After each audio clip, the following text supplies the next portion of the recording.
ناظرین، اسرائیل نے تو عالمی عدالت کے فیصلے کو ماننے سے یکسر انکار کر دیا ہے، لیکن جو فلک شگاف ضربے حوثیوں نے اسرائیل اور خاص کر امریکہ اور برطانیہ پر لگائی ہیں، شاید وہ زندگی بھر یاد رکھیں گے۔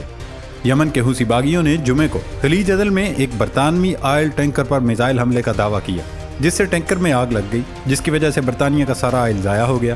یہ حوثیوں کا انٹرنیشنل میری ٹائم پر تازہ ترین حملہ ہے۔ عرب نیوز کے مطابق اس سے قبل امریکی فوج نے کہا تھا اس کے ایک جنگی جہاز نے حوثیوں کی طرف سے داغے گئے ایک میزائل کو مار گرایا ہے۔ امریکی اور برطانوی فورسز نے مشترکہ حملوں کے 2 دور شروع کیے، جس کا مقصد بحیرہ احمر کے اہم بحری راستے سے گزرنے والے بحری جہازوں کو نشانہ بنانے والے حوثیوں کی صلاحیت کو کم کرنا ہے۔ لیکن وہ ساری چالیں اور منصوبہ بندیاں اب الٹی پڑ رہی ہیں۔ اس کے جواب میں امریکہ نے یک طرفہ فضائی حملوں کا سلسلہ بھی جاری رکھا ہے، لیکن حوثی بھی حملے جاری رکھے ہوئے ہیں۔ حوثیوں کے ترجمان کے مطابق برطانوی آئل ٹینکر مارلن لوانڈا یمنی نیول فورسز کی طرف سے داغے گئے میزائلوں کی زد میں آیا۔ حملہ براہ راست تھا، جس کے نتیجے میں جہاز میں آگ لگ گئی۔ آپ کو یہ بتاتے چلیں کہ اس وقت یمن کے ایرانی حمایت یافتہ حوثی باغی ملک کی زیادہ آبادی والے حصے کا کنٹرول رکھتے ہیں اور بحیرہ احمر میں وقتاً فوقتاً تجارتی بحری جہازوں کو نشانہ بناتے رہتے ہیں۔ حوثیوں کے ان حملوں کے بعد سمندر کے راستے عالمی تجارت کو مشکلات کا سامنا ہے اور متعدد بڑی شپنگ کمپنیوں نے سامان کی نقل و حمل کے لیے زیادہ لمبا سمندری راستہ اختیار کیا، جو افریقہ سے ہو کر جاتا ہے، جس کے باعث اخراجات بڑھ جاتے ہیں، جبکہ افریقہ بھی اب ان پر پابندی لگانے کے قریب پہنچ چکا ہے۔ دوستو، برطانوی جہاز پر حملے کے علاوہ حوثی باغیوں نے خلیج عدن میں ایک امریکی جنگی پیٹرولنگ بحری جہاز پر حملہ کیا۔ خبر رساں ادارے AP اور روئٹرز کے مطابق امریکی سینٹرل کمانڈ نے کہا کہ سنیچر کی صبح امریکی طیاروں نے ایک ایسے میزائل کو بھی نشانہ بنایا جو بحیرہ احمر کی طرف چلایا جانے والا تھا۔ حوثی باغیوں نے ایک تجارتی جہاز کو بھی نشانہ بنایا۔ امریکی جنگی بحری جہاز USS کارنے پر حملے نے کشیدگی کو مزید بڑھا دیا۔ حوثیوں کے زیر انتظام کام کرنے والے TV المسیرہ کے مطابق امریکہ اور برطانیہ کی جانب سے فضائی حملے کیے گئے ہیں، جن میں پورٹ راس عیسیٰ کے اہداف کو نشانہ بنایا گیا، جہاں یمن کے تیل کا ٹرمینل بھی واقع ہے۔ ایسے میں یہ سوال اٹھتا ہے، کیا امریکہ ایک ایسے گروپ کے خلاف فتح حاصل کر سکتا ہے جس کے خلاف سعودی عرب تقریباً 1 دہائی تک لڑتا رہا لیکن ناکام رہا؟ سعودی عرب نے بحیرہ احمر میں ہونے والی ان کارروائیوں پر خاموشی اختیار کر رکھی ہے، جبکہ سعودی عرب کے حوثیوں کے ساتھ امن مذاکرات فی الحال جاری ہیں۔ دوسرا سوال یہ پیدا ہوتا ہے کہ امریکہ اور برطانیہ یمن پر حملے کیوں کر رہے ہیں؟ ان حملوں سے قبل سفارتی کوششوں سے بحیرہ احمر میں صورتحال کو بہتر کرنے کی کوشش کی گئی، لیکن اس میں کامیابی حاصل نہیں ہو سکی۔ یمن کے لیے امریکہ کے خصوصی ایلچی ٹم لینڈر کنگ کا کہنا ہے کہ یہ افسوسناک ہے کہ صورتحال اس نہج پر پہنچ گئی ہے۔ دوستو، حوثی جنگجو سعودی عرب کے ساتھ جاری جنگ میں یہ ثابت کر چکے ہیں وہ ایک خود مختار ریاست کی فوج کا سامنا کرنے کی قابلیت رکھتے ہیں۔ ایرانی حمایت کی بدولت وہ ایک خستہ حال بغاوت سے ایک باقاعدہ تربیت یافتہ لڑاکا فورس میں تبدیل ہو چکے ہیں، جن کے پاس جدید جنگی آلات حتیٰ کہ ہیلی کاپٹر بھی ہیں۔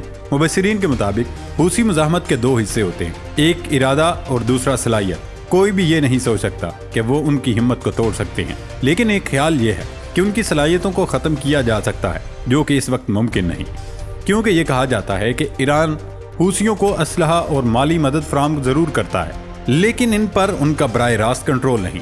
ایک خیال یہ ہے کہ حوثی خود امریکہ دشمنی اور اسرائیل مخالف پالیسیوں پر آئے ہیں۔ انہیں ایرانیوں نے اس سمت میں اکسایا نہیں تھا، جس کا مطلب ہے کہ وہ ایران کی تخلیق نہیں۔ یہ ایک طرح کی ہم خیال انجمن ہے، لیکن امریکہ سے اپنی سیاست چمکانے کے لیے استعمال کرنا چاہتا ہے، کیونکہ یہ ایک حقیقت ہے کہ حوثی ایران کے لیے ایک ایسا مؤثر کردار ادا کرتے ہیں جو ایران کو اس قابل بناتا ہے کہ وہ امریکہ کے ذریعے اسرائیل پر دباؤ ڈال سکتا ہے۔ ماہرین کے مطابق امریکی صدر جو بائیڈن کی یمن کے بارے میں سامنے آنے والی حکمت عملی سے لگتا ہے کہ ان کا مقصد حوثی جنگجوؤں کو کمزور کرنا ہے۔ پینٹاگون کا کہنا ہے کہ حوثی میزائلوں کو اس وقت تباہ کیا گیا جب انہیں لانچ کے لیے تیار کیا جا رہا تھا۔ مغربی انٹیلیجنس نے حال ہی میں اندازہ لگایا کہ حوثیوں کے میزائلوں کے ذخیرے کا کم از کم 30% حصہ تباہ کر دیا گیا ہے یا وہ اپنی صلاحیت کھو چکا ہے، لیکن اس کے باوجود امکان ہے کہ اسرائیل، امریکہ یا برطانیہ سے منسلک بحری جہازوں پر حوثیوں کے حملے جاری رہیں۔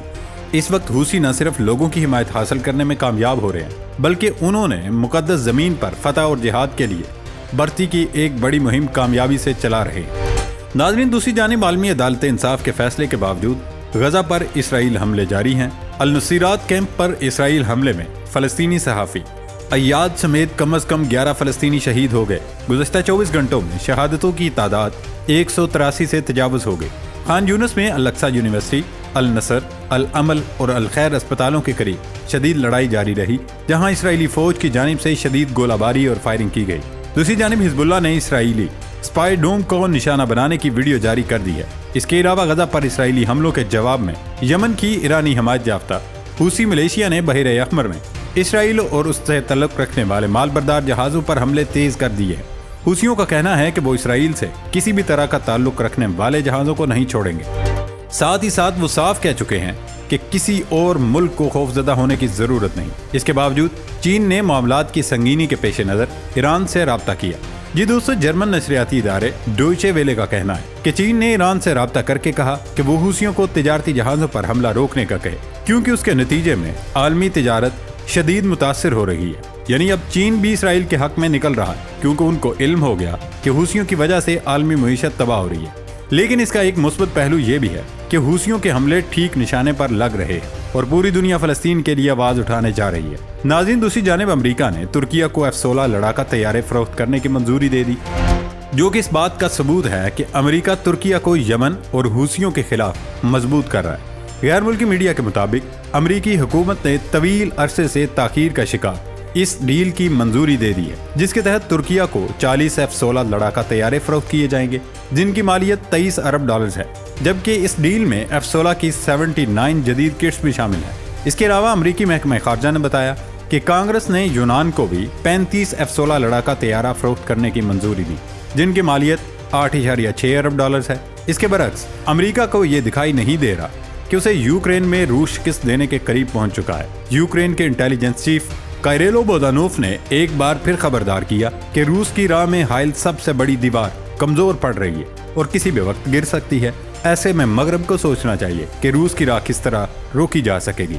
ایک انٹرویو میں انہوں نے کہا کہ یوکرین جنگ لڑ تو رہا مگر اس کی حالت بہت اچھی نہیں، اسے ہتھیار بھی چاہیے اور گولہ بارود بھی، معیشت کا حال برا ہے، بنیادی ڈھانچہ تباہی سے دوچار ہے۔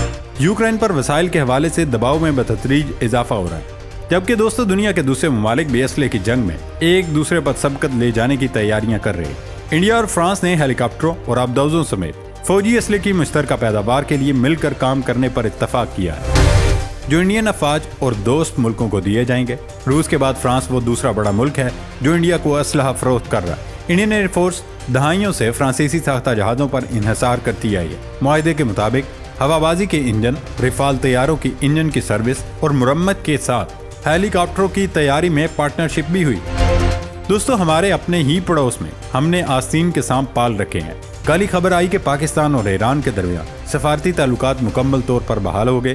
ایران اور پاکستان کے سفیروں نے ایک دوسرے کو ملکوں میں سفارتی ذمہ داریاں دوبارہ سنبھال لی تھی۔ کل جو افسوسناک واقعہ پیش آیا، اس کے بعد معلوم ہوتا ہے کہ ہم آج بھی آستین کے سانپ پال رہے ہیں۔ ہوا کچھ یوں ہے کہ ایران کی نیم سرکاری خبر رساں ایجنسی مہر نے خبر دی کہ پاکستانی سرحد کے قریب صوبہ سیستان بلوچستان کے شہر سراوان کے قریب سیرکان میں نامعلوم مسلح افراد نے 9 غیر ملکی شہریوں کو قتل کر دیا۔ پاکستان نے ایران میں اپنے 9 شہریوں کے قتل کو ایک ہولناک اور گناؤنا واقعہ قرار دیتے ہوئے ایران سے واقعے کی فوری تحقیقات اور اس میں ملوث افراد کو قانون کے کٹہرے میں لانے کی ضرورت پر زور دیا ہے۔ برطانوی خبر رساں ایجنسی روئٹرز کے مطابق بلوچ تنظیم ہالوش نے اپنی ویب سائٹ پر دعویٰ کیا کہ جان سے جانے والے پاکستانی مزدور تھے جو ایک آٹو ورکشاپ میں رہتے اور کام کرتے تھے۔ ویب سائٹ کے مطابق فائرنگ میں 3 دیگر افراد زخمی بھی ہوئے۔ پاکستان کے دفتر خارجہ نے آج ایک بیان میں کہا، زاہد ان میں ہمارے کونسل ہسپتال جا رہے تھے جہاں زخمیوں کا علاج کیا جا رہا ہے۔ وہ طویل فاصلے اور سیکورٹی کی وجہ سے چند گھنٹوں میں وہاں پہنچ جائیں گے۔ یہ گناؤنا حملہ ہمارے مشترکہ دشمنوں کی جانب سے ہے۔ پاکستان اور ایران کے درمیان تعلقات خراب کرنے کی کوشش ہے، لیکن اصل نقطہ تو یہ بھی ہے کہ یہ کون کر رہا ہے اور کیا مقصد حاصل کیے جا رہے ہیں۔ دوستو، یہ سانپ ہم نے ہر طرف سے پال رکھے ہیں۔ ایک طرف افغانی ہیں تو دوسری طرف ایران بھی اب اس فہرست میں آنا چاہتا ہے، جبکہ ازلی دشمن بھارت تو روز اول سے ہی ہمارا دشمن بنا بیٹھا ہے۔ ابھی کل ہی کی بات ہے، پاکستان میں دہشت گردی میں ملوث بھارتی حکومت اور را بے نقاب کیا گیا۔ RSS اور ہندو توا نظریے کی پیروکار مودی سرکار اور را بین الاقوامی قوانین کی خلاف ورزیوں میں مصروف ہے۔ مودی سرکار نے خطے اور بالخصوص پاکستان میں دہشت گردانہ کارروائیوں اور خطے کے ممالک کو عدم استحکام سے دوچار کرنے میں کوئی کسر نہیں اٹھا رکھی۔ بھارتی خفیہ ایجنسی را خفیہ طور پر پاکستان میں دہشت گرد قوتوں اور TTP کی مالی معاونت کر رہی ہے۔ مارچ 2016 میں بلوچستان سے بھارتی خفیہ جاسوس کلبھوشن یادیو کی دراندازی کی کوشش کرتے ہوئے رنگے ہاتھوں پکڑا گیا۔ گزشتہ سال اپریل میں بلوچستان میں ہتھیار ڈالنے والا گلزار امام بھارتی حکومت اور را کی ماں پر پاکستان میں دہشت گردی میں ملوث رہا۔ دسمبر 2023 میں بلوچ نیشنل آرمی کے کمانڈر سرفراز احمد بنگلزئی نے اس بات کا اعتراف کیا کہ بھارت بلوچستان میں خفیہ طور پر دہشت گردانہ کارروائیوں کی حمایت کر رہا ہے۔ اب گلوبل ٹائمز کے مطابق پاکستان میں انتشار پھیلانے کے لیے بھارت بلوچستان میں TTP کے دہشت گردوں کو مالی مدد اور اسلحہ فراہم کر رہا ہے۔ جریدے انٹرسیپٹ کا کہنا ہے کہ بین الاقوامی دہشت گردی کا ارتکاب کرنے پر امریکی، کینیڈین اور برطانوی حکومت نے سینئر را ایجنٹس کو ملک سے نکلنے کا حکم دیا۔ گلوبل ٹائمز کے مطابق بھارت خطے میں علاقائی استحکام کو نقصان پہنچانے کے لیے بلوچستان میں مقامی لوگوں کو بغاوت پر اکسا رہا ہے۔ دوسری طرف بھارت خود اپنے ملک کو نہیں دیکھ رہا کہ وہاں کیا کچھ ہو رہا۔ آپ کو یاد ہوگا پاکستان کے 2 شہریوں کو ستمبر اور اکتوبر 2023 میں راولا کوٹ اور سیال کوٹ میں ٹارگٹ کلنگ کا نشانہ بنایا گیا۔ تو بھارت میں سوشل میڈیا اور مرکزی دھارے کے میڈیا جن میں جشن کا سامان تھا، پاکستانی سیکرٹری خارجہ کی جانب سے قتل کی وارداتوں کے پیچھے بھارت کا ہاتھ بے نقاب کیے جانے کے بعد اب بھارتی حکومت چیخ اٹھی ہے۔ آپ کو بتاتے چلیں کہ بھارت کو پہلے ہی کینیڈا اور امریکہ میں ٹارگٹ کلنگ میں ملوث ہونے کے الزامات کا سامنا ہے اور وہاں پر اس کے خلاف تحقیقات ہو رہی ہیں۔ ایسے میں پاکستانی سیکرٹری خارجہ کی جانب سے عالمی برادری سے بھارتی ایجنٹوں کو انصاف کے کٹہرے میں لانے کے مطالبے نے نئی دلی میں کھلبلی مچا دی ہے۔ سائرس قاضی کی پریس کانفرنس پر رد عمل دیتے ہوئے انڈیا کی وزارت خارجہ نے کہا، دنیا جانتی ہے کہ پاکستان طویل عرصے سے دہشت گردی، منظم جرائم اور غیر قانونی بین الاقوامی سرگرمیوں کا مرکز رہا۔ انڈیا اور دیگر ممالک نے پاکستان کو عوامی سطح پر متنبع کر چکے ہیں کہ وہ اپنے دہشت اور تشدد پھیلانے کے کلچر کا خود نشانہ بنے گا۔ دوستو، کتنا دلچسپ موقع ہے یہ سب وہ بھارت کہہ رہا ہے جہاں آج بھی کینسر کا علاج دریا میں ڈبکی لگانے سے کیا جاتا ہے۔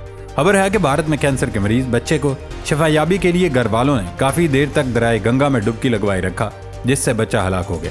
یہ بھارت آج دانت نکال کر جواب دیتا ہے۔ وہ کہتے ہیں نا کہ جب آپ کا گھر کانچ کا ہو تو دوسروں کے گھر پر پتھر نہیں مارا کرتے۔